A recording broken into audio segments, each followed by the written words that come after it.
My name is Nayaswami Padma, and I'm here today on this glorious Wednesday at the end of July, the last Wednesday in July, broadcasting from Ananda at Camino Island.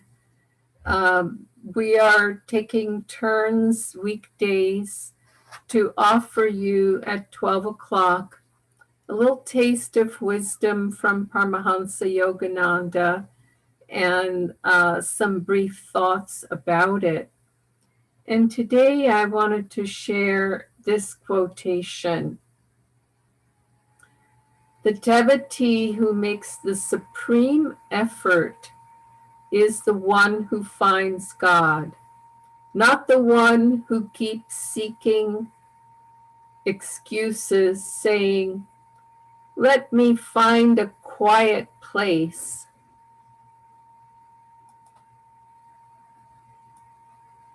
My apologies, everyone.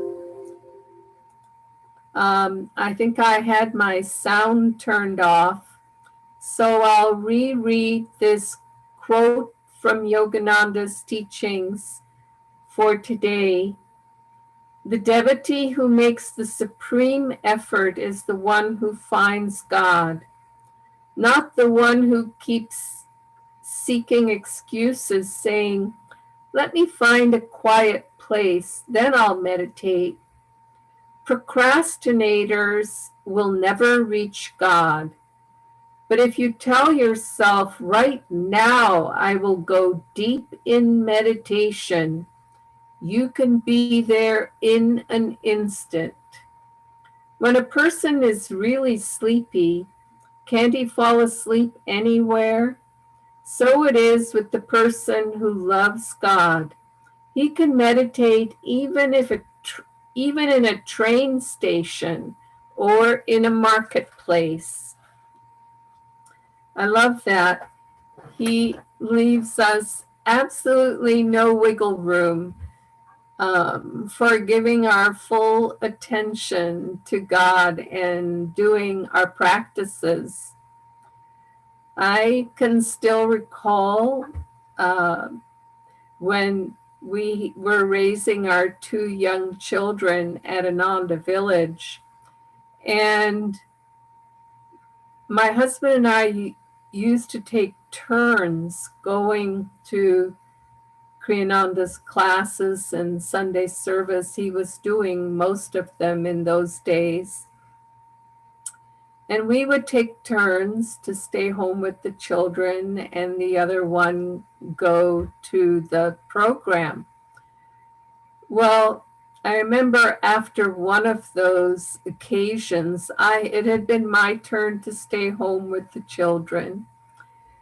And I was walking along one of the little dirt roads at Ananda village, and I passed Swami Kriyananda. And I said to him that I had heard that his talk had been really beautiful because Riemann had gone to it. And his response to me was, "Get the tape."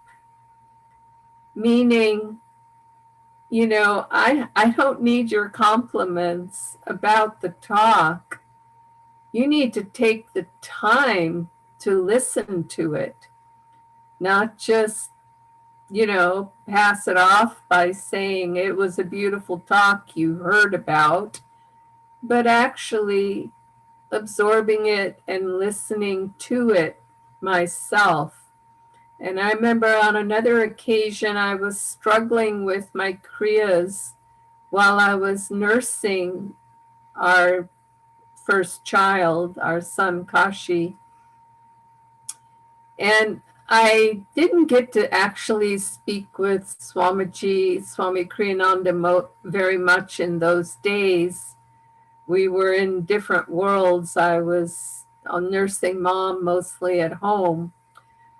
But on one occasion, I had the opportunity to just throw him a brief question casually, and I told him that I had been struggling with my kriyas in meditation because I was so tired from being up literally around the clock. My babies were small, and I was nursing them often 4 or 5 times a night. And so I was just exhausted, and I had a hard time staying awake for a meditation. And his response to me was, do kriyas while you're nursing. In other words, there is always a creative solution, even if it seems like a compromise. You see, in our Western way of thinking, we either do it right and do it all, or we don't do it at all. That's sort of the either or way of thinking. The Indian way of thinking has many, many, many shades of gray.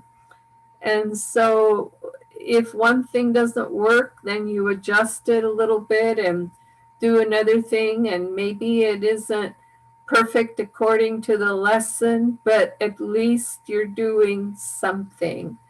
Maybe you can't meditate for an hour and a half at a stretch, but you can do 20 minutes or 30 minutes or 15 minutes. It doesn't matter. We start where we are and we do what we can. And then what happens? It's both and. Then it can start to grow with us. So we can do these things. We can practice meditation no matter what else is going on in our lives, whether we're raising a family. I remember so many times through the years, people with children saying to me, once they're grown and out of the house, then I'll meditate. Well, at that point, there is so much inertia built up that it's very unlikely that one will meditate at that point. We start here and now where we are, and then Divine Mother helps us to build our practice bit by bit. And it may take some time, but it will work, and it will infuse the rest of our lives, our activity, with that divine remembrance, that inner silence that we obtain with even just a few minutes of meditation. So start where we are and take whatever steps we can take at this point. Joy to you, and we will see you again tomorrow. Bye-bye now.